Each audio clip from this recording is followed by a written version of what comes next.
In Peru, in Huánuco, among the lush vegetation of the Amazon, there is one of the most amazing phenomena of nature. It is the boiling river Mayantuyacu, whose course extends along 6.4 kilometers and is well known for having an exceptional feature. Its waters can reach up to 94 degrees Celsius.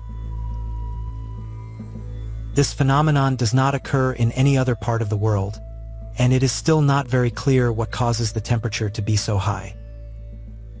In the past, historians described this land as the place where the most powerful shamans and the most feared warriors lived, and they also wrote about its large trees and hot water. They say that the water of the boiling river of Mayantuyacu, called by the locals Shani Timpishka, has a great healing power, as well as the flora that grows around, and according to experts, there are more than 70 species per square meter.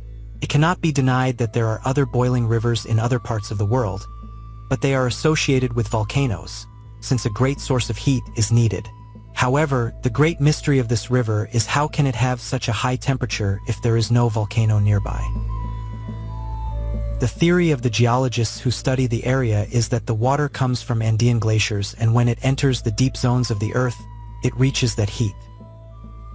The truth is that the cause of this very high water temperature is still not really known, although in some areas of the river the heat decreases, which makes it possible to enjoy its waters. Animals avoid approaching its banks because in some areas only the steam can burn them. In fact, sometimes the current drags some bodies that have been literally cooked. However, the inhabitants of Mayantuyacu know when and where they can bathe after a day of rain. There are also stretches where the temperature drops to 27 degrees and can even be drunk. Curiously, the waters are cold at the beginning, but along the course they warm up, reaching different thermal degrees. The heat decreases when flowing into another river. Another possible cause of the origin of these high temperatures could be found, according to the rediscoverer of this boiling river Andres Russo, in the chemical composition of the water. But, for the moment, the mystery continues and scientists continue with their research, although this does not prevent it from being considered the most spectacular and unique river in the world, whose course runs surrounded by a wonderful and magical vegetation, a place of unparalleled beauty.